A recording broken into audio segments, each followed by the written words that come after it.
하나님의 말씀 요한계시록 6장 1절부터 보시겠습니다.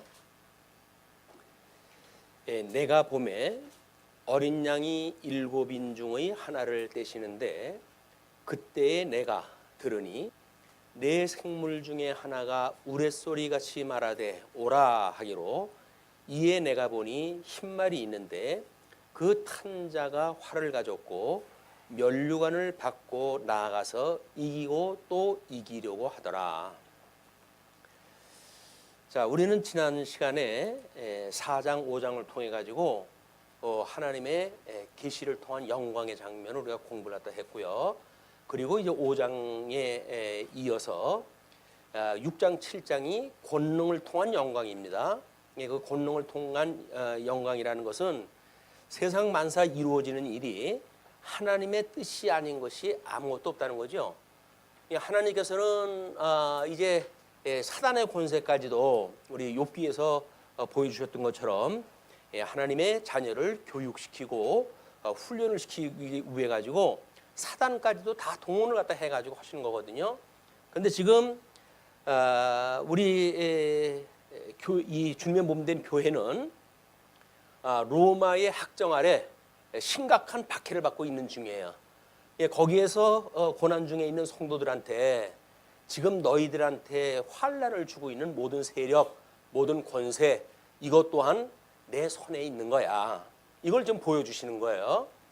그런 장면을 우리는 출애굽을 했다 했을 때 애굽에서 이스라엘 백성들을 출애굽을 갖다 시키시면서 10가지 재앙을 보여주시는데 그 2가지의 재앙까지는 그 술사들도 흉내를 내요.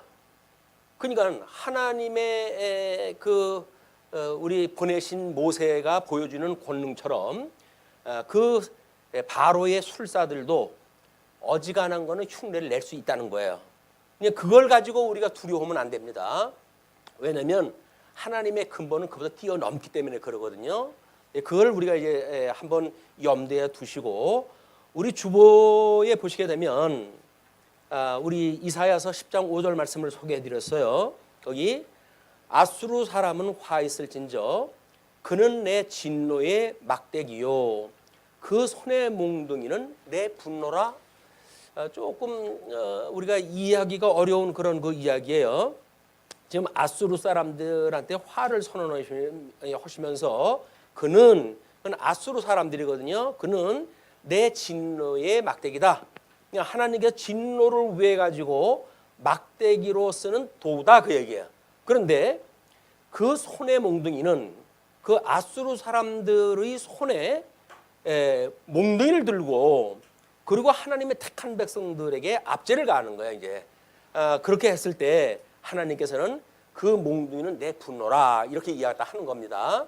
오늘서부터 이 사역에 대한 것이 지금 여섯인의 권능에서 나타나는 재앙은 4분의 1에 대한 것으로 설명이 되어져요. 그러니까 하나님께서 사단에게 허락하신 권능이 4분의 1 정도의 권한이에요. 그런데 이제 우리가 이 7나팔 재앙 쪽에 가게 되면 3분의 1의 재앙을 받게 돼요. 그 이야기는 하나님께서 주신 권한 이상으로 택한 백성들한테 압제를 가했기 때문에 하나님께서는 그 자들에게 분노를 느끼셔가지고 그들을 진멸하시는 것이 요한계시록의 전체 그림이에요. 그렇기 때문에 오늘 그런 그 구도 하나님께서는 사단도 쓰시는데 사단은 다만 택한 백성들을 교육시키기 위해서만 쓰신다. 그리고 그 사단들은 그 영역이 넘어난 그걸 이유로 해가지고 끝내 하나님에게 이제 멸망된다. 그런 그 이야기예요. 만약에 우리가 신앙생활을 하면서 환난을 받고 있다고 믿어지신다고 한다면 하나님 앞에 이걸 기도를 갖다 해야 되는 거야. 끊임없이 우리가 시험에 들게 하지 마시옵고 주님께서 주님의 몸된 교회는 결코 음부의 권세가 무너뜨리지 못한다고 했는데 사단은 우는 사자같이 택한 백성이라 할지라도 삼킬 자로 두루 삼키면서 택한 백성들을 공격을 갖다 해오는 거예요. 그럴 때 우리 하나님 앞에 기도하기를 이것에 우리의 시험에 들게 하지 말아 주십시오 라고 끊임없이 기도할 내용입니다. 그리고 그 악으로부터 우리를 구원해 주세요 라고 하는 것이 주님이 우리에게 가르쳐 주신 기도예요. 그래서 일용할 양식을 주시옵고 하나님의 말씀을 양식으로 삼고 그리고 우리가 우리에게 죄진 자를 사해 준 것처럼 우리 죄를 사하시고 그 이야기는 성도의 교제를 이야기하는 거 아니에요. 1만 달란트 탕감받은 자로서 마땅히 100데나리온 빚진 자를 용서하고 사랑하고 이렇게 살아가는 게 성도의 교제의 모습이에요. 그것이 우리 주님 앞에 늘 구해야 될 일이에요. 왜냐하면 세속의 삶에 빠지다 보게 되면 우리는 구원받았다고 자고하고 있을는지 모르겠지만 우리의 지체의 죄를 용서하지 못함으로 해가지고 우리는 우리의 죄를 사해달라고 하는 기도의 근거가 없어져 버리고 말아요. 우리가 우리에게 죄진 자를 사해 준 것처럼 우리 죄를 사해 주세요라고 하는 그 이야기는 예수 그리스도로 말미암아 대속으로 하나님의 이 주님의 몸된 교회의 성도가 됐단 말이에요. 이제는 우리는 누구도 정죄할 수 없는 성도가 된 거예요. 그러나 끊임없이 사단은 우리를 공격을 갖다 해옵니다. 환난 받았던 우리 에베소의 7교회도 지금 끊임없이 공격이 되어져 오고 있어요. 그때 어떻게 하나님 앞에 그 대적들의 진노를 멸해 주실 것을 우리가 바라는가라고 하는 그것이 지난 시간 5장을 공부하면서 언제까지 이런 자들을 그냥 두시겠습니까? 이런 그 질문이 이제 그 6장에서 언급이 되어지면서 6장에 인치는 그런 그 내용이 나오게 됩니다. 지난 시간에 우리가 확인한 대로 그 어린 양이 지금 받았던 두루마리는 7개 인으로 쳐져 있었어요. 그렇기 때문에 그거는 7개가 다 떨어지기 전까지는 그 내용을 알 수가 없어요. 그러면 7개의 인이 다 떼어지기 전까지 그러면 지금 벌어지는 상황은 어떤 상황인가? 이것이 구약 성경에 언약되어진 상황이다. 그런 그 이야기예요. 오늘 우리가 6장을 들어가니까 뭐 이미 벌써 이제 4주기 24 4분의 1 정도 요한계시록 4분의 1 정도 지나갔잖아요. 근데 뭐 요한계시록 하면 대단한 내용이 나올 줄 알았는데 뭐 맨날 하는 얘기가 그 얘기예요. 하나님의 그 전능하심, 하나님의 영광, 그리고 그 영광에 대한 계시, 성도로 하여금 마땅히 그 하나님을 경외해야 될 이유 이런 걸 이야기를 하니까 우리는 어떤 성경을 공부하더라도 그렇게 공부를 했다 해왔는데 요한계시록을 공부하면서도 맨날 똑같은 이야기예요. 그래가지고 신선한 게 없어요. 요한계시록을 공부하게 되면 뭐 지금 20세기에 이 이상하게 변해가는 세계의 문화가 여기 다 그려져 있지 않을까 이렇게 생각을 하는데 그거는 성경관에 대한 오해라고 그랬어요. 성경은 지금 현재 일어나는 일이라는 것이 아니라 이것은 이미 초대교회 때 7교회 성도들이 그들에게 이 대상이 되어져 편지를 보낸 거고 그래서 그들이 알아들을 수 있는 내용들로 전부 되어져 있어요. 그들이 알아들을 수 있다고 한다면 우리도 구약 성경을 그 사람들만큼은 몰라도 제법 이 구약 성경에 대한 통전적 이해를 다 하고 있잖아요. 그렇기 때문에 우리도 그 사람들이 위로를 받았다고 한다면 마땅히 오늘을 살아가고 있는 우리들에게도 위로가 되어지는 말씀이라고 믿어 확신합니다. 이것이 이제 우리가 요한계시록을 접근해야 되는 자세예요. 자, 그런데 일단 이제 그 구약 성경의 논고를 가지고 이야기를 해야 되니까 우리 하나님의 사역, 우리 하나님의 사역은 하나님이 모든 것을 작정하시고 그리고 예정을 하셨다. 그리고 이건 이제 우리 하나님이 가지고 계신 뜻이에요. 이 뜻이라고 하는 그 이야기는 하나님의 이 어떤 그 하나님의 내재되어져 있는 생각이기 때문에 이것이 하시는 일 중에 이것이 이루어지는 거예요. 그래서 작정을 이루시고 그리고 예정을 이루신다. 하나님이 하시는 일은 이렇게 계획했던 뜻이 이루어지는 거 아니에요? 이게 뜻대로 이제 성취가 되어지는 거예요. 이걸 우리가 계시라고 이렇게 이야기를 하죠. 그런데 이거는 내재되어진 하나님의 뜻이라고 한다면 하나님의 뜻이 바깥으로 드러난 외향되어진 이것이 우리 교회신학에서 이야기하는 하나님의 사역이에요. 신론 전체를 이야기하는 것이 이거에 대한 풀이의 내용이거든요. 여기에 이 작정을 이루기 위해서 하나님이 천지를 창조하시고, 천지를 창조하시고, 그리고 이 예정을 이루신다는 그 이야기는 이것이 예수 그리스도 안에서 우리가 어떻게 하나님을 깨달아가게 되어지는가라고 해서 이거를 섭리사역이라고 이렇게 이야기했어요. 섭리사역. 그래서 천지 창조했던 내용을 이 창조 사역으로 이런 4장 내용을 통해 가지고 우리가 확인했다 했고, 이건 5장 내용을 통해서 확인했던 내용이에요. 그렇죠? 여기까지는 이제 우리가 우리 하나님의 이 작정 섭리로부터 어떻게 언약을 하셨고 언약대로 이루어가시는 걸 이제 공부하는 내용의 근거가 되어진단 말이에요. 이게 하나님이 해가시는 사역인데, 이거를 이루시기 위해서 이제 천지 창조가 되어지고, 이때에 하나님께서 아담을 창조했다 하시고 아담에게 양대 언약을 하신다고 그랬어요. 이 양대 언약을 하시고 이걸 섭리를 하기 위해서 하나님께서는 에덴을 창설하셨다. 창설을 하셨다. 그래서 이 에덴의 창설이라고 하는 그 이야기는 에덴을 심어 놓았다라고 하는 뜻으로 이해를 했어요. 여섯째 날까지 창조했던 그런 개념은 다르게 에덴을 하나님께서 천지를 만드신 이 창조 사역을 하신 가운데에 에덴을 심어 놓으신 거야. 심어 놓은 것이 우리 영과 육으로 지음을 받던 인간에게 마음을 지었던 것과 똑같이 생각이 되어지기 때문에 우리 교재를 보시게 되면 하나님의 섭리 사역의 실제라고 소개가 해드렸어요.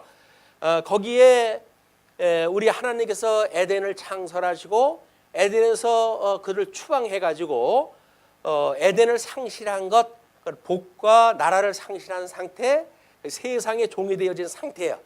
그거로부터 예수 그때 구속을 받아가지고 우리가 믿음의 세계에 살아가게 되어지는 것, 이것이 왼쪽의 사각박스에 대한 이야기 설명이에요. 마찬가지로 오른쪽에 보게 되면 하나님의 보좌와 발등상에 대한 이야기라든가 에덴에 대한 문제라든가 이스라엘에 대한 섭리라든가 성전의 섭리라든가 예수 그리스도의 성천에 대한 이야기라든가 사람에 대한 이야기라든가 모든 내용이 똑같은 원리로 작동이 되어져요.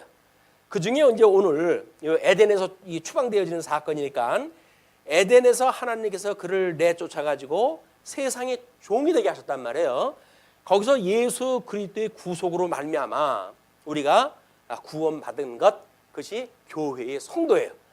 그러나 이제 이 에덴에서 추방되어진 이 사실을 우리 지난 시간에 공부하기는 에덴에서 추방이 되어졌을 때 죄의 종이 됐다 이렇게 이야기를 했어요. 죄의 종이 되어져 가지고 하나님을 알아볼 수도 없고 하나님을 섬길 수도 없는 그런 그 상태가 되어져 있는 상태인데, 이런 그 상태로부터 하나님께서 이제 우리 은혜 언약을 인해 가지고 이건 행위 언약에 의해 가지고 추방이 되어졌고, 그런 상태에 은혜 언약을 인하여서 구속을 갖다 하신 것이 노아의 방주예요. 노아의 방주로 해가지고 모든 인류를 물의 심판을 갖다 하는데, 택함을 받은 백성들만 방주로 해가지고 구원의 역사를 갖다 피신 거예요. 이 구원의 역사를 피니까 우리 이제 웨스트민스터 신앙 고백을 보게 되면 섭리사가 행위 언약으로부터 은혜 언약의 구원에 대한 이야기, 그리고 구원받은 백성들이 살아가는 교회에 대한 이야기, 이거는 하나님의 나라예요. 그래서 우리 과거 믿음의 선배들이 봤던 세계관, 그 이야기는 뭡니까? 하나님이 이렇게 양대 언약으로 해가지고 창조를 갖다 하시고, 그리고 행위 언약으로 인해 가지고 우리를 이 죄의 종노릇이 하게 되시고, 이걸 타락이라고 얘기해요. 타락. 그러면 창조되어졌던 인간이 타락이 되어지고, 타락되어졌던 인간이 은혜를 입어가지고 구원을 입게 되어졌으니까, 이 구원을 이룬 백성이 어떻게 하나님 나라의 백성으로 살아갈 것인가 라고 하는 것이 구속사에 대한 세계관이라고 이야기를 했어요. 구속사에 대한 세계관. 이건 창조, 타락, 구원, 하나님의 나라. 이것이 이제 우리 성경에서 이야기하고 있는, 또 믿음의 선배들이 여지껏 세계관으로 여겨져 왔던 것이 이것이 세계관이에요. 여기는 물론 이제 뭐 우리 타락되어지는, 창조되어서 타락되어지고 이런 인간사에 대한 이야기가 나오죠. 이 인간론, 이걸 뭐 때로는 인재론이라고 이렇게 죄에 대한 것을 어떻게 설명하다 하는가에 대한 이야기고, 이 구원에 대한 이야기는 기독론이에요. 우리 예수님이 어떻게 이 땅에 오셔가지고 하나님의 아들로 중보자로 이 땅에 오셔가지고 우리를 구원하신가라는 내용이 기록이 되어져 있고, 이것이 교회론이에요. 교회론. 그래서 교회는 무엇이고 교회 사명은 무엇이고 교회 생활이라고 하는 것은 무엇인가라고 하는 것이 교회신학적인 이야기예요. 신론, 그다음에 임재론, 기독론, 구원론, 그리고 교회론 이렇게 해가지고 교회신학의 주제가 쭉 설명이 되어진 겁니다. 이런 내용을 우리가 전체적인 교회신학적 구도, 이걸 일단은 이제 염두에 두셔야 돼요. 왜냐면 통섭 성경 개론이라고 하는 우리 신학 4대 신학을 하나로 묶어가지고 지금 이해를 하고 있지 않습니까? 그러니까 우리 요한계시록을 설명해 가는 방식도 조금은 특별합니다. 그래서 특별하다고 하는 거에 우리가 좀 낯설잖아요. 그 낯설은 거를 이런 우리 교회신학적 주제에 가지고 정당성을 받아내질 않으면 뭐 우리만 이렇게 잘못 알고 있는 거 아니야? 이런 오해가 있을 수 있잖아요. 그래서 교재를 보시게 되면 거기에 제일 마지막 부분이나 6쪽이나 4쪽을 보시게 되면 믿음의 선배들이 주석을 갖다 해놨던 그거를 요약해가지고 설명 갖다 해놨어요. 그 이야기는 뭐예요? 성경의 내용상 믿음의 선배들이 봤던 성경을 주석을 해나가는 거에 있어서 전혀 다른 이야기하는 것이 아니라 믿음의 선배들이 설명했던 내용을 그대로 수용했다 하는 거예요. 근데 그 뜻만 알면은 우리가 이것이 지금 어떤 스토리텔링을 가지고 요한계시록을 하나의 이야기로 엮어내야 되는데 지금까지는 요한계시록을 이야기로 엮어내질 못했어요. 그러니까는 스토리텔링을 하다 해서 우리는 요한계시록에 이런 논리적인 순서로 되어졌구나 라는 걸 설명하기 위해 가지고 통섭 성경 개론에 의해 가지고 요한계시록을 공부하고 있지만 그 근거는 믿음의 선배들의 신앙 고백 또는 교회신학적 자료 또는 우리 그 믿음의 선배들의 주석 모든 것들이 하나도 빠지는 게 없어요. 그걸로 달리 나가는 게 없어요.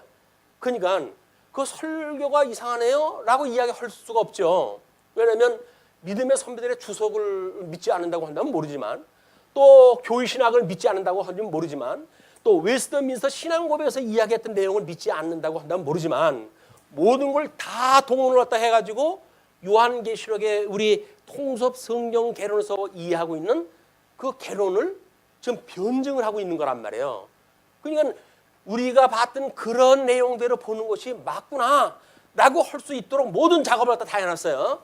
이는 오늘 자료는 뭐 보실 것이 없어요. 보실 거예요. 왜냐면 이건 나중에 참고하시라고 이제 드린 거기 때문에 참고만 하시면 되고 오늘 시간이 조금 모자랍니다. 오늘 또 2부의 순서가 뭐 여럿이 있어가지고 오늘은 정말 조금 당겨야 돼요. 정말 당겨야 되기 때문에 자료를 보는 거는 선지서에 대한 이야기만 잠깐 보고 나머지 거는 참고를 하시면 좋겠어요.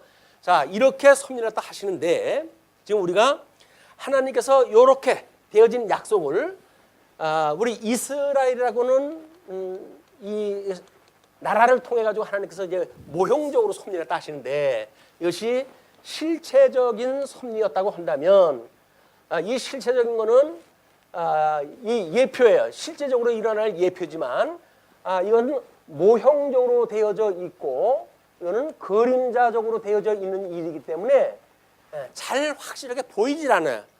근데 그것이 아브라함이라고 하는 노아의 12대 손을 불러가지고 지금 이스라엘 역사를 쭉 섭리를 갖다 해가시면서 그 내용을 가지고 지금 우리가 근거를 삼는 거거든요.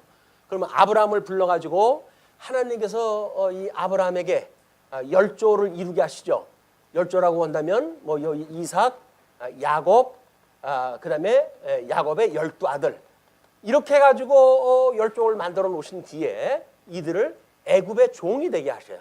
애굽의 종으로 이들이 400년 동안 살게 하시거든요. 이것이 에덴에서 쫓겨나가지고 살아가는 그런 그 모습을 이스라엘이라고 하는 조그마한 나라를 통해 가지고 하나님 그 섭리를 보여주신단 말이에요.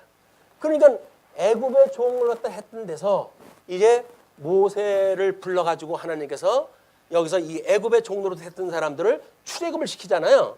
이 출애굽을 시킨다는 그 이야기는 여기서 구원을 갖다 해가는 역사를 지금 보여주는 이야기예요. 이걸 지금 설명을 하신다.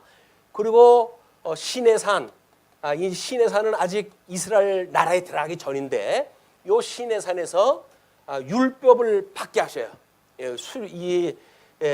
수계 계명을 받게 하시는 일이 벌어진단 말이에요.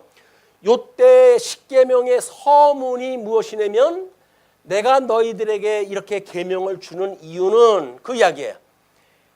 열조와의 언약을 기억을 하시고 이 언약을 기억을 하시고 그리고 애굽의 종로로 타던 너희들을 불러낸 여기서 구원을 갖다 해낸 여호와인 줄 깨닫게 하시기 위하여 이 계명을 주는 거야 라고 해가지고 이스라엘 백성들을 가나안 땅에 넣어가지고 이제 하나님 나라를 이루게 하시는 거예요. 자, 그러니까 우리 하나님의 이 언약대로 이스라엘 백성들을 종로로 타게 하시고 불러내가지고 결국은 하나님을 경외하시기 위한 과정적인 수단으로 이걸 하신다는 거 아니에요. 그러니까 지금 에베소 교회를 비롯한 아시아에 있는 7교회가 엄청난 박해를 받고 있는데 그 박해는 결국 뭐라는 거예요? 하나님을 경외하기 위한 수단이라는 거예요. 이걸 이제 우리가 이스라엘 백성들의 가나안 국가를 통해 가지고 확인을 갖다 해야 됩니다. 자, 그러면 이렇게 해가지고 이들이 가나안 땅에 이제 들어왔어요. 그래서 다윗을 중심으로 해서 솔로몬까지 창건을 갖다 하고 그러나 르호보암과 여로보암에 의해 가지고 분국이 되어지게 하시죠. 그리고 이들이 급기야 바벨론의 포로로 끌려가게 되어집니다. 북쪽 이스라엘은 완전히 멸망하고 남쪽 유다는 바벨론의 포로가 되어지는데 그러나 역사서에 보게 되면 회복되어지는 것까지 에스라, 느헤미야, 에스더서까지 이 회복의 장면으로 다 소개가 되어진 거예요. 자, 그러면 보세요. 이들을 애굽에서 불러내시고 이 계명을 주시면서 신명기에 가면 약속을 갖다 하십니다. 그 약속이 뭐냐면 너희들은 내가 주었던 이 언약을 불순종을 갖다 할 거야. 그래서 내가 너희들을 열방에 흩을 거야. 이렇게 이야기해. 열방에 흩을 거야. 그러나 마음을 다하고 뜻을 다하고 정성을 다하여 돌아온다고 한다면 나는 너희의 하나님이 되어지고 너희는 나의 백성이 될 것이야 라고 해가지고 회복의 역사를 우리 신명기에서 이게 약속이 되어져 있어요. 모세를 통해 가지고 약속을 하는 거예요. 그래서 솔로몬의 기도도 결국은 이 기도예요. 솔로몬의 기도가 성전을 지어놓고 하나님 앞에 기도하기를 하나님께서 이 백성들이 만약에 우상을 섬겨가지고 열국에 흩어진다 할지라도 거기서 이 성전을 보고 기도한다고 하면 그들을 불러주세요. 이것이 하나님의 언약이니까 이렇게 해주세요 라고 했던 것이 창건되어졌을 때에 모든 왕들이 이걸 붙들고 살아갔던 거예요. 이거는 바로 우리 이 계명을 받은 서문에 대한 걸 기억하는 일이기 때문에 그렇습니다. 자, 그런데 이제 르호보암과 여로보암을 통해 가지고 나라가 북쪽 이스라엘로 해가지고 이제 분국이 되어지고 남쪽 유다하고 이제 나라가 갈라졌잖아요. 이거는 721년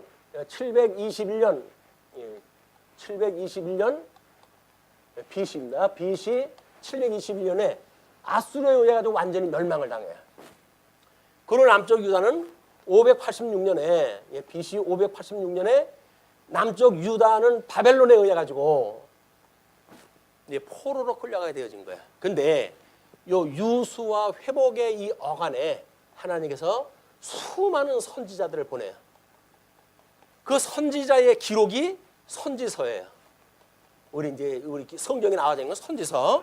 그 선지서에 보게 되면 우리 선지서는 대부분 뭐 대선지서라고 이렇게 이야기를 하고 그다음에 소선지서라고 이렇게 구분을 갖다 해요.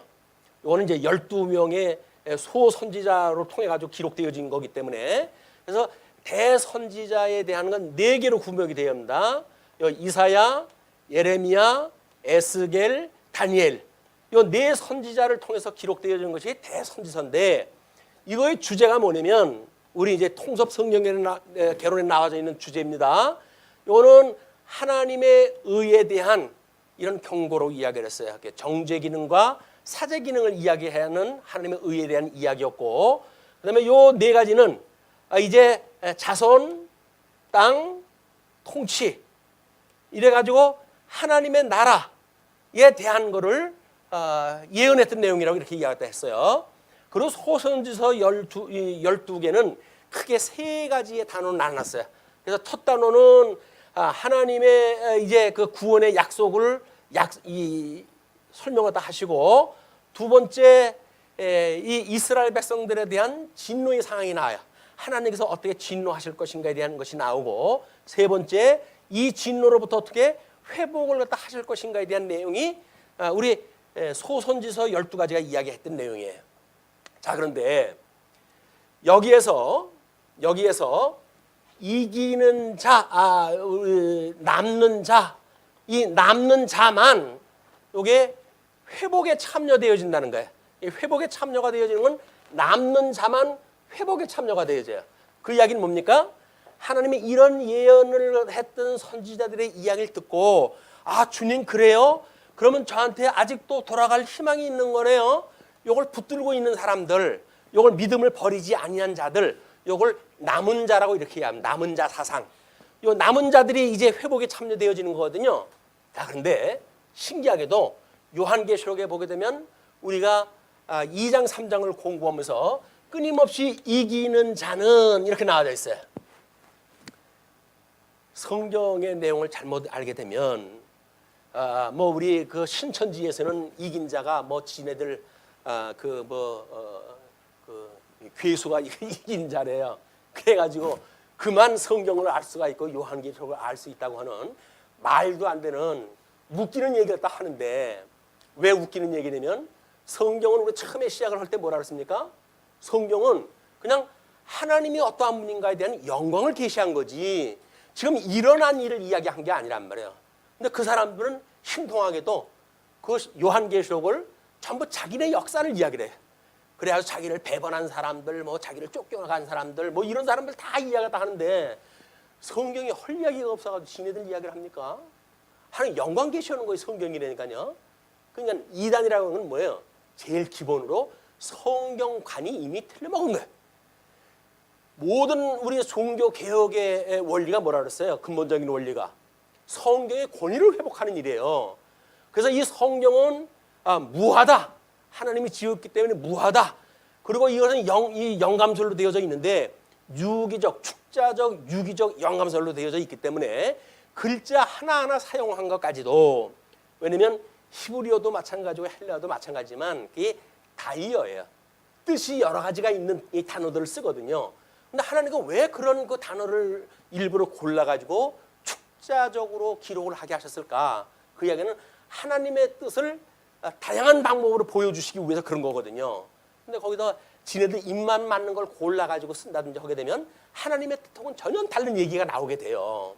그래서 우리 양던약을 주었을 때도 막 그런 그 내용을 이제 그 소개를 갖다 해드렸지만은 양던약을 갖다 했을 때 이 복과 나라라고 했던 그 복에 대한 것도 창조되어졌을 때는 전부 상대적으로 되어졌다고 그러지 않았어요.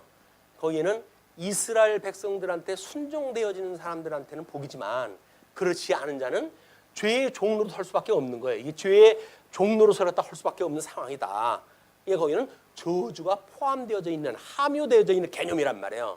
그걸 순전히 복이라고 하는 개념으로만 이해를 한다든지, 또는 그걸 육적 그 복이라고 하는 걸 이야기를 해가지고 그냥 이 세상에 사람들 복 해가지고 백엔잎에도 복이고 치마 끝에도 복이고 맨 복잡한 새겨놓고 살잖아요. 이 대한민국 사람들이 전부 그 복을 그렇게 좋아해요. 그래가지고 뭐 칠복이 이름도 나와가지고 뭐 아랫마을 칠복이 나오고 그러는데, 근데 그런 복이 아니에요. 우리는 신령한 복, 영생을 얻고 영원무궁토록 하나님을 경외하는 성도로서의 복이 무엇인가? 이 근본적으로 복을 갖게 되면 지난 시간에 공부했던 것처럼 상대적인 것에 대해서는 자유로워져요. 그래서 극한 가난에 오히려 연보가 넘치게 되어지고, 병역하기 짝이 없는데도 불구하고 세상에 맞서가 싸우는 전사의 모습으로 우리가 신앙생활을 할 수가 있는 거란 말이에요. 그게 아니면 그럼 세상 사람들하고 똑같죠. 상대적으로 해가지고 뭐 오음에 기주고 해가지고 신앙생활을 못하고 이렇게 되어지는 거예요. 신앙생활은 기죽고 하는 거 아닙니다. 우리 예수님을 붙들어줬다고 하는 그런 그 은혜의 놀라움이 우리 얼마나 담대했는지 몰라요.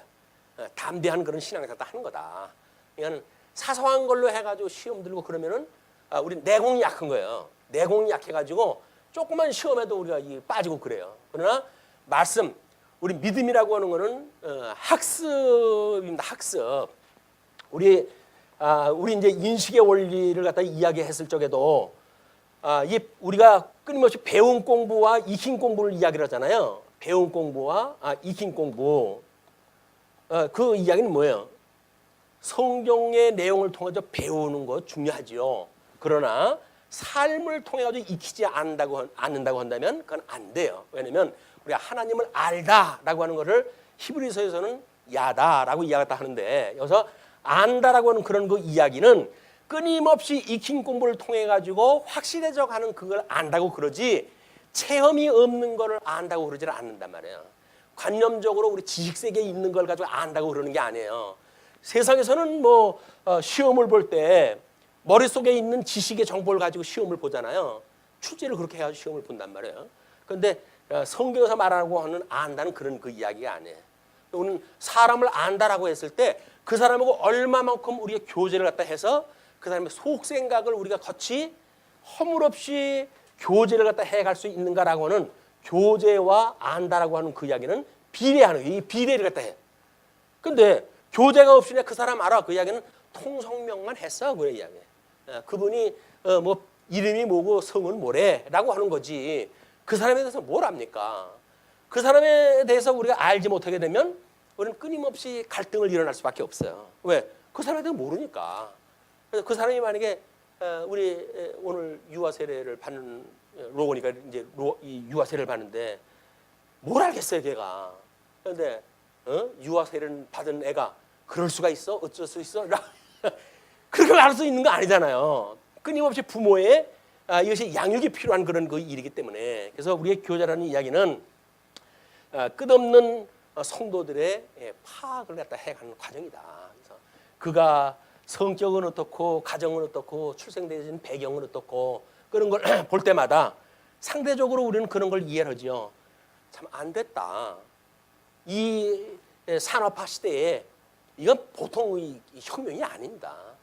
우리가 이런 그 산업화의 시대로 그 변화가 되어져 갈 때 사람들이 가지고 있는 이 정신적 문화적 충격은 이루 말할 수가 없어요. 그냥 시간 가는데 농사만 짓고 이렇게 살면 얼마나 편해요. 그런데 산업화가 되어지면서 뭐 이상한 기계들이 나오기 시작을 하고 이상한 기계를 우리가 따라가지 못하게 되면 결국은 뒤처지게 되어지는 거예요. 정보에 대해서나 뭐에 대해서나. 그러니까 그런 거를 적응을 갖다 못한다는 그런 그 일은 이건 피해입니다. 이 어떤 시대적인 피해 상황이지 우리가 그걸 제대로 못 배웠다고 해가지고 남을 할 일은 아니잖아요. 그러니까는 그걸 적응을 제대로 못하고 있구나. 시대가 따라가서 시대를 따라서 변하지 못하고 있구나라고 하는 안타까움을 가지고 우리가 교제를 갖다 한다고 하면 아마 우리는 그를 위해 가지고 수많은 기도를 갖다 할 거야. 이런 것이 이제 우리가 서로 사랑한다라고 하는 그런 이야기입니다. 사랑한다.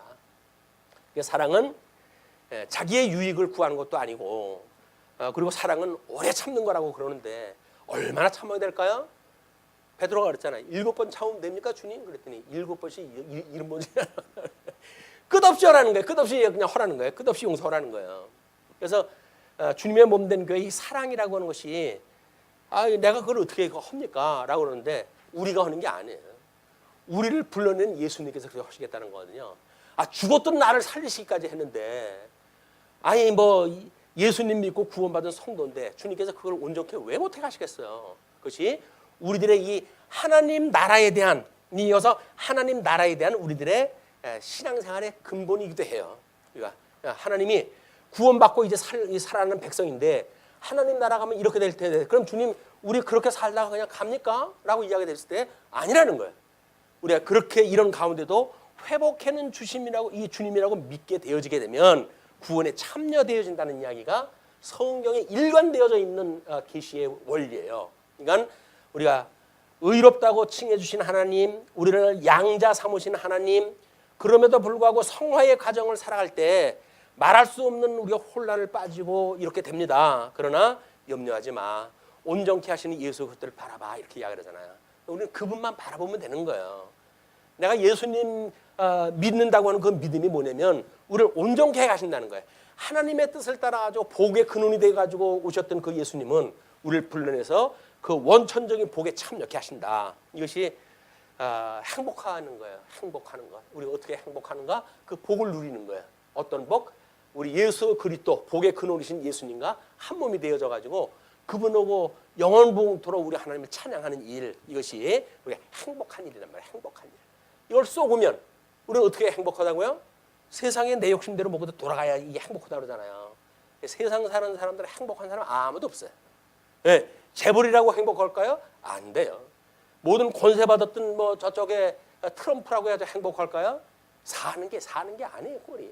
맨날 욕이나 얻어맞고 그런 그 뭐 벼슬이라고 한다면 우리는 100번이라도 사형을 갖다 할 텐데 하지 못하고는 안 달라는 사람들 많습니다. 그래요. 그럴지언정 한번 위로 맨 위에 한번 올라서겠다 이렇게 이야기하는데 올라선들 그 미친 악들은지를 어떻게 합니까? 안 돼요. 소용이 없어요.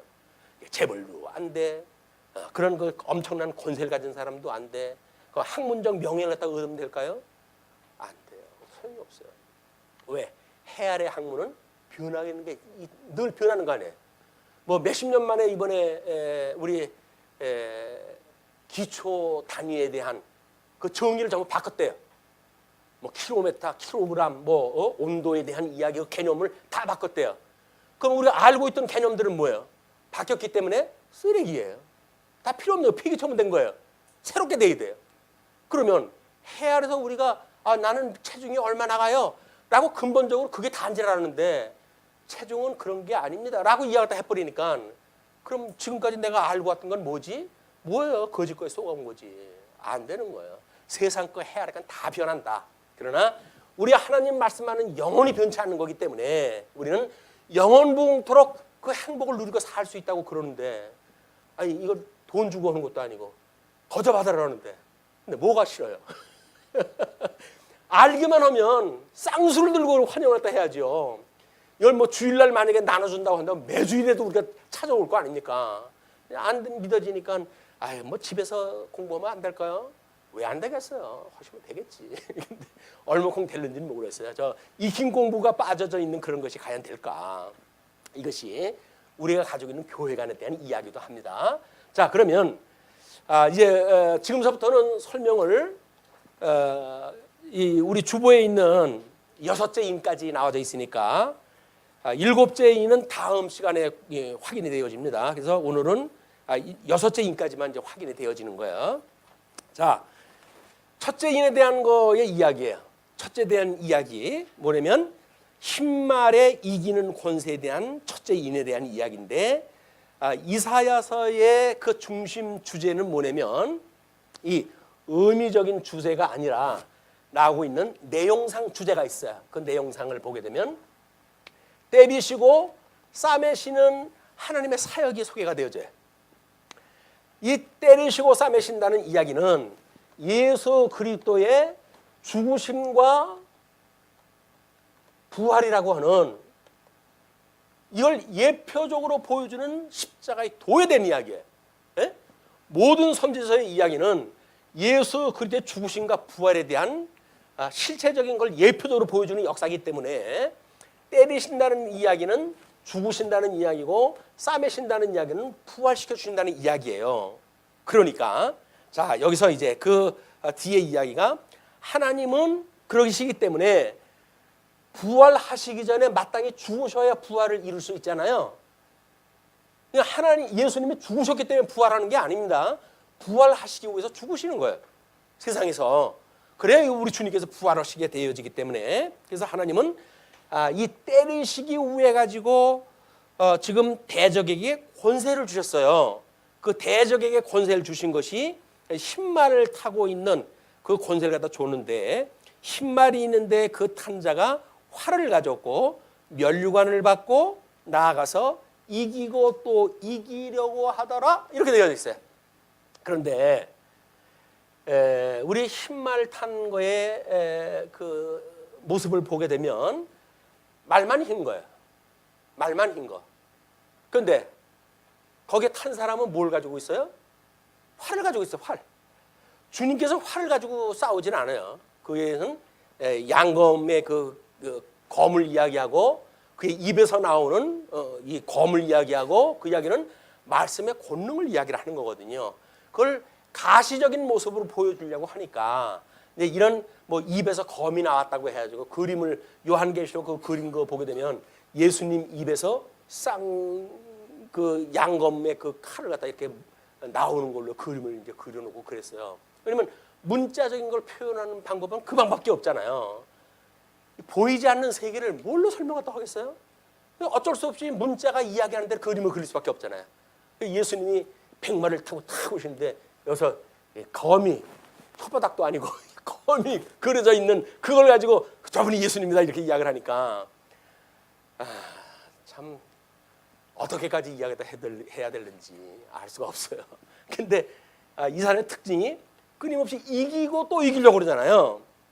그런데 우리 그 내용을 보시게 되면 6번째 짐승인 로마 제국을 파르티아 제국, 지금 이때 등장하는 제국이 뭐냐면 파르티아라고 하는 제국이에요. 파르티아라고 하는 제국.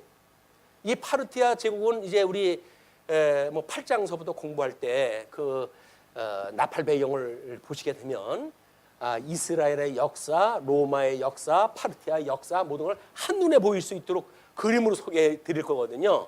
근데 일단 오늘은 파르티아의 이 제국이에요.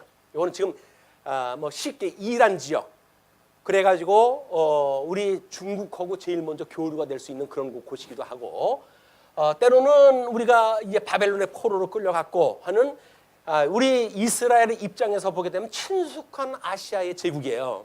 그런데 그때 이제 우리 BC 63년에 로마 제국에 의해 가지고 완전히 침략을 당하게 되어지는데 그 전까지만 해도 파르티아 제국이 얼마나 강국인지 몰랐어요.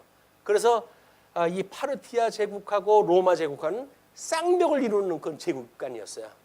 그런데 다니엘 시대가 끝이 나고 우리 아수르 마지막 우리 북쪽의 수리아 지역에 안티오코스 4세에 대한 그런 그 침략, 그거로부터 이제 수전을 갖다 이루었잖아요. 그 수전을 이루었는데도 불구하고 이제 그 제국은 망했어요. 망했지만 거기에 종속되어지는 연결선상에 있는 동쪽에 있는 파르티아 제국이 새롭게 등장하는 짐승이 아닐까. 사람들은 그렇게 오해를 갖다 했어요.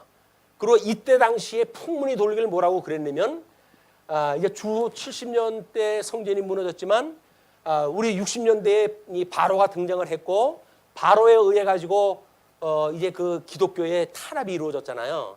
근데 바로가 자살을 갖다 했는데 이스라엘 사람들한테는 어떤 소문이 들었냐면 그가 파르티아 제국에 들어가 가지고 여기 수장이 돼 가지고 다시 쳐들어온다고 하는 소문이 있을 때예요.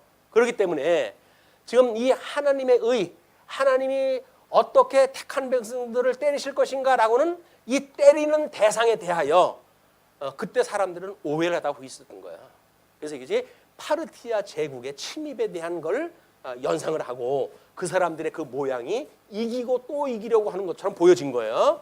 자, 다음에 이제 자손 언약에 대한 이야기입니다. 두 번째 3절부터 4절까지 이야기인데요. 붉은 말의 살육 권세에 대한 둘째 의미예요. 예레미야는 자손 언약에 대한 이야기인데 요거는 이야기가 뽑으시고 심으시는 하나님에 대한 내용으로 되어져 있어요.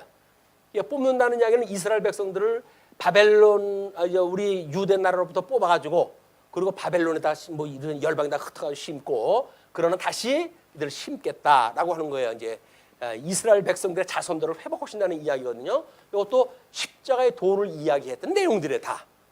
그러니까 뽑고 심으시는 그런 그 이야기의 내용인데 하나님은 뽑으시기 위해서 대적에게 권세를 줘요. 그것이 다른 붉은 말이 나오더라. 그 탄자가 허락을 받아 땅에서 화평을 제하여 버리며 그리고 서로 죽이게 하고 또 큰 칼을 받았더라. 로마에 예속된 여러 민족과 나라들을 언급하는 이렇게 기술하는 이제 우리가 기록을 갖다 하는 그 문학적 기술적 표현이 뭐냐면 각 나라와 족속과 백성과 방언이라고 그랬잖아요.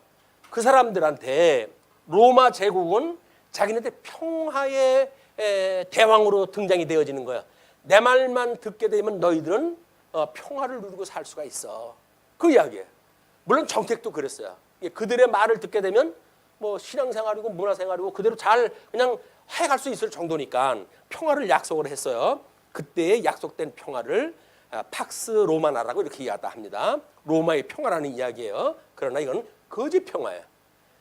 거짓 평화라고 하는 그거는 지금 이 붉은 말을 타고 온 하나님이 이스라엘 백성들 유대의 7교회의 성도들을 갖다가 때리시기 위해서 보내줬던 권세단 말이에요. 그 권세가 바로 붉은 말을 갖다 탄 살육의 권세에 대한 이야기인데, 여기서 오직 하나님께서만 참 평화를 주신다. 그래서 뭐 이사야서 52장의 이야기로 이제 거의 단서를 다루는데, 이스라엘 백성들은 그 둘째에 나오는 어떤 성경 내용을 봤을 때 구약 성경 이사야서에서 어떻게 뽑고 심으시는지에 대한 내용을 잘 알고 있던 사람들이에요. 그렇기 때문에 이렇게 뽑는다는 이야기는 결국 저들이 압제를 또 한다는 이야기구나. 그러나 끝내 하나님가 심어주실 거야. 그래서 이기는 자에 참여케 하실 거야 라고 하는 걸 믿는 자들만 여기 참여게 되어지는 거야. 자, 세 번째, 검은 말의 풍요 권세에 대한 셋째인입니다. 에스겔. 이 에스겔은 우리 심으시고 에스겔은 내용의 주체가 뭐냐면 흩으시고 모으심이에요. 흩으시고 모으시는 하나님. 그래서 우리 가나안 그 땅을 완전히 황무지로 만들어 놓으시만 나중에 끝내 그들을 다시 모으셔가지고 땅을 회복을 한다. 그래가지고 에스겔서의 내용을 보게 되면 12지파가 차지하고 살아갈 나라가 이 가나안 땅이 쭉 소개가 되어지고 그래요. 물론 여러 가지 다양한 이야기가 있습니다. 그러나 중심적인 주제가 그렇다는 거예요. 그래서 이 흩트는 그런 그 내용을 이야기를 했기 때문에 하나님은 흩으시기 위해 대적에게 권세를 주신다. 검은 말이 나오는데 그 탄자가 손에 저울을 가졌더라. 성도의 기근은 영적 기갈입니다. 근데 여기서는 지금 육적인 기갈. 왜냐면 뭐 보리 한 대에 한 달란트, 은이 한 달란트니 뭐 이런 그 표현이 나거든요. 그러면 노동자가 하루를 벌어가지고 하루를 먹기 힘든 그런 이 음식 값이 올라가는 거예요. 그런 그 상황을 갖다 보여주기 때문에 여기에서 성도들한테 보여주는 이 기근은 영적 기갈이다. 아모스 8장 11절 말씀을 한번 인용을 했는데 잘 보시고요. 오늘 우리에게 일용할 양식을 주시옵소서. 끊임없이 우리가 기도를 갖다 해야 될 게 뭐예요? 말씀, 신령한 말씀, 일용할 양식, 이걸 구하는 일이지. 기근이 되었다고 해도 육적 무슨 쌀 달라고 하는 그것이 아니란 말이에요. 그런데 이때 이제 그 거짓 로마 제국은 이렇게 성도들에게 뭔가 너 내 말 안 들으면 먹을 거 안 줘. 그 이야기 아니에요. 그 사람들이. 우리가 자기네들 말 안 들으면 먹을 거 안 주겠다는 거예요. 매매를 못하게 하겠다는 거예요. 그 이야기는 육적으로 해가지고 우리를 압제했다 하지만 우리 예수 그리스도로 말미암아 영생을 얻은 우리라고 한다면 당연히 우리는 나는 영생을 얻은 자야. 너의 그런 그 말에 나는 굴복할 수가 없어. 라는 신앙적 결단을 갖다 하게 되어지는 거예요. 입에 풀칠하기 위해 가지고 사단한테 아양 떨고 그러는 게 아니란 말이에요. 적어도 우리는 영생 얻은 자로서 하나님의 아들로서 자부심을 가지고 살아가야 돼요. 주님께서는 우리 오늘 찬송 부르는 게 뭐예요? 들에 익은 곡식. 다 무엇을 마실까 입을까 걱정하지 말라는 거 아니에요. 너희가 의와 나라만을 구하게 되면 내가 모든 육적으로 필요한 거 다 알고 있어. 내가 염려하지 마. 그 이야기예요. 너희들이 살아가는 목적이 이거지. 이게 욕적의 목적이 아니야. 이건 다만 수단일 뿐이야. 이건 목적을 이루기 위해서는 수단인 거 하나님께서 필수적으로 따라 주시겠다는 거예요. 그럼 목적 지향적인 삶을 살아야지 수단을 위해 가지고 우리 올인할 수는 없잖아요. 이거 쏟고 사는 거란 말이에요. 쏟고 사는 거. 그러면 어떻게 일용할 양식을 위해 살아갈 것인가라고 하는 것이 셋째인에 대한 그런 그 이야기입니다. 그래서 우리에게 일용할 양식을 주시옵소서. 그럴 때 너희는 먼저 그의 나라와 의를 구하라. 그리하면 이 모든 것을 너희에게 더하시리라. 모든 거 다 주겠대요. 말씀을 위해서라고 한다면 모든 거 다 주겠대요. 그 모든 게 뭐가 있을까요? 우리 우리 삶에 대한 생활을 할 때 필요한 게 뭐예요? 의식주? 다 준대요. 다 준대요. 아니, 근데 왜 이 목사는 집도 한 칸 없이 살았어요? 여지껏. 아니, 집이라고 하는 것이 우리 주님께서 영원한 집을 갖다 주신다는데 세상에 있는 집은 잠시 우리 이 몸만 거기다 뉘고 있다가 우리는 거기 다 태우고 갈 거예요. 어디로? 하나님의 계신 그 나라의 집으로, 우리 주님의 그 집으로, 그 집으로 갈 거니까 세상에 있는 집에 너무 연연하지 말자. 사골세면 어떠고 전세면 어때요? 내 6자 몸 뉘일 수 있으면 되지. 그걸로 해가지고 스트레스 받는 사람은 내공이 약한 사람이에요.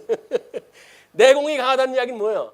아니, 내가 눕고 있는 게 내 나라지 뭐 내 집이지 뭐 라고 하는 담력은 가져야 되잖아요. 아니, 세상에 먹을 게 없고 뭐 더 이상 뭐 이제는 2판 4판이다라고 하는 그런 사람들도 아무 데나 그냥 눕고 사잖아요, 그냥. 그래가지고 여기서 자면 안 됩니다. 그러면 내 집에서 내가 자는데 웬 말이야? 라고 해도 아무 데나 자요. 그 사람은 삶에 대한 걸 포기했으면서도 그런 용기가 있는데 새로운 세계에 우리가 용기를 가지고 살면서 그게 걱정입니까? 우리가 하나님께서 최소한의 우리 이런 삶에 대한 기본적인 것, 우리 음식에 대한 것, 의복에 대한 것, 또는 주택에 대한 것, 모든 의식주에 대한 이야기를 다 우리 해결해 주신다. 무엇을 입을까, 마실까, 뭐 먹을까 염려하지 마라라고 하는 그런 그 이야기입니다. 자, 그런데 넷째 인입니다. 7절부터 8절 이야기예요. 청황생 말의 사망 권세에 대한 넷째 인인데 다니엘은 통치 언약이라고 그랬어요. 요거는 우리가 멸하시고 그다음에 세우시는 하나님을 소개했던 그런 그 이야기예요. 그러니까 우리 다니엘서에서 이야기했던 5제국에 의해 가지고 다 멸망이 되잖아요. 이스라엘이 꺼질 듯 꺼져가는 그런 그 이스라엘에 하나님께서 그들을 기이한 방법을 통해 가지고 회복을 갖다 하셔요. 그래가지고 다니엘 마지막에 우리가 수전절을 갖다 지킬 수 있는 성전을 다시 회복하고 수전절을 회복했던 그런 내용을 우리가 잘 알고 있잖아요. 우리 다니엘서에서 이제 보고 배운 거란 말이에요. 그런데 하나님은 멸하시기 위해 대적에게 권세를 주신다. 청황생 말이 나오는데 그 탄자의 이름은 사망이니 음보가 그 뒤를 따르더라. 그들의 땅 4분의 1의 권세를 얻어 검과 흉년과 사망과 땅의 짐승들로써 죽이더라. 땅의 짐승이 뭐예요? 사단의 권세예요. 걔가 왕노릇하는 것이니까. 그걸로 의해서 망한다고 그러니까 모든 통치 권세가 누구한테 간 거라고요? 사단한테 가 있다는 거 아닙니까? 자, 그러면 에덴에서 우리가 쫓겨났을 때 이 추방돼서 죄의 종이 됐다. 그 이야기는 뭐예요? 여기서 가지고 있던 모든 권세가 여기에 있었다. 그 이야기예요. 여기에. 그러니까 죄의 종 되어졌으니까 이 죄의 종 되어졌던 거를 지금 여기서는 멸하시는 그런 섭리를 통해 가지고 이게 권세가 임시 맡겼던 권세이기 때문에 궁극적으로 너희들은 세우시는 데 참여가지고 이기는 자에 참여하게 되어질 거야. 나를 믿는 자, 내가 언약한 걸 믿는 자 여기 참여되어질 거니까 너희들 잠시 속이는 사단에 의해서 속지 말어 라고 하는 걸 이야기한 것이 지금 넷째 인까지의 우리 선지서에서 이야기했던 걸 근거로 했던 7인에 대한 이야기가 설명이 되어지는 겁니다. 다음 번째 5째 인인데 9장 11절, 9절로부터 11절까지예요. 순교자들의 기도의 수가 찾기까지 쉬라는 5째 인이 나와요. 여기서 이제 구원을 약속을 하니까 주님 언제까지 이 대적들에 의해서 우리를 환난 중에 두실 겁니까? 라고 이야기를 했더니 순교자의 수가 다 찰 때까지 기다려라. 그런 그 이야기예요. 이 이야기는 예수님이 돌아가실 때에 우리 아벨로부터 피 흘림의 제사가 바가랴의 아들 사가랴에 이르기까지 성전에 죽었던 그때의 모든 선지자들의 죽음을 이 예수님의 죽음에 대한 예표로 보여준 거 아니에요. 그러니까 이 예수님의 죽으심은 결국 구약 모든 선지자들의 죽음을 이루신 거예요. 그걸 통해 가지고 순교자의 수가 찬다는 이야기는 예수님이 남은 사역자들을 다 동원했다 해가지고 온전한 수가 다 차게 되면 내가 너희를 구원할 거야 라는 약속을 갖다 하지요. 그리고 그러자 선민들은 이제 설명이에요. 그러자 선민들은 하나님의 언약을 기억하고 공의의 보수를 기도한다. 이걸 그냥 두시고 둘 겁니까? 보시고 그냥 두실 겁니까? 저들을 싹 멸해주세요 라고 이야기를 하는 거죠. 그러니까 거룩하고 참되신 대주제여 땅에 거하는 자들을 심판하여 우리의 피를 갚아주지 아니하시기를 어느 때까지 하시려나이까 라고 이야기하는 거야. 그때 주님께서 우리한테 쉬지 말고 기도하라고 하는, 우리 신앙생활을 하면서 신앙생활을 하다 보니까 너무 힘들어요. 주님 어떻게 하면 좋아요? 그랬을 때 쉬지 말고 기도해. 그래서 하나님의 뜻이 이루어질 것이니까 너 이제 그게 믿어진다고 한다면 쉬지 말고 기도해. 딴짓 터지지 말고 기도해. 그 이야기예요. 쉬지 말고 기도하라는 것이 하나님의 언약을 기반으로 기도하게 되면 이루어진단 말이에요. 그래서 어떻게 의와 나라를 기도할 것인가라는 이야기가 소개가 되어진 겁니다. 자, 끝으로 이제 6번째 인이에요.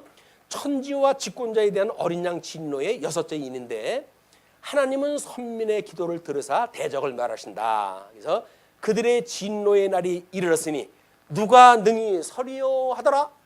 이거는 주보에 내어져 있는 내용을 잠깐 이제 보시면 좋을 것 같아요. 이사야서 34장 4절 말씀서부터 소개가 됐어요. 해와 달과 별들이 떨어져서 가루가 되고 하늘은 마치 두루마리처럼 말릴 것이다.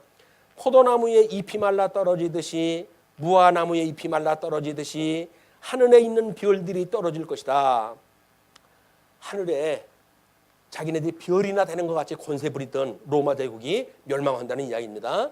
나의 칼이 하늘에서 흡족하게 마셨으니 그 칼이 이제 에돔을 칠 것이다. 내가 나의 칼에게 에돔을 심판하여 진멸시키려고 명하였다. 그러니까 지금도 뭐예요? 로마 제국에 이런 걸 내가 명하도록 다 이제 명했어. 로마 제국 내가 다 멸하라고 명했어. 멸망이 되어질 거야. 염려하지 마라. 그런 그 이야기예요. 그러면서 34장의 8절 보시게 되면 이때가 바로 주님께서 복수하시는 날이니 시온을 구하여 주시고 대적을 파멸시키는 해, 보상하여 주는 해이다. 이제 이 7째 인이 다 끝나게 되면 7째 인은 이제 우리 다음 장에 공부하게 되어지는데 잠시 고요한 그 내용이 소개가 되어져요. 그래서 6번째의 그런 그 멸망으로 해가지고 어떻게 이 회복이 되어지는지를 설명하는 것이 6째 인에 대한 이야기예요. 6째 인은 이제 하나님께서 이들을 진멸하다 하실 때 천지 모든 걸 다 멸하시는 그런 장면을 갖다 소개해 주시는 거예요. 해와 달과 예수님이 돌아가셨을 때도 해가 빛을 잃잖아요. 그만큼 천체적인 이변 이런 것이 만들어진다는 겁니다. 그걸 통해서 이제 이루어지는 것인데, 자 그러면 그렇게 해가지고 6째 인까지에 대한 내용이 소개가 됐어요. 그래서 5째 이제 빨간 글씨로 쓴 박스 안에 빨간 글씨로 보시게 되면 5째 인에서 성도의 기도가 응답되어 원수에게 보수함이 6째 인임. 6째 인에서 그 설명이란 말이에요. 그리고 7 나팔 재앙이 곧 시작이 되어진다. 이때 그래 힘들었지, 오랫동안 참느라고 고생했지. 그러나 내가 이제 너희들 나라가 어떻게 진노를 받았는지 징계를 해온 건지 그 내용을 7 나팔을 통해서 내가 소개할 때 해줄게. 그 이야기예요. 7 나팔에 대한 거는 다음 주에 소개가 되고 다음에는 7째 인에 대한 그 설명을 하게 되어집니다. 오늘 여기까지 하시죠. 기도하시겠습니다.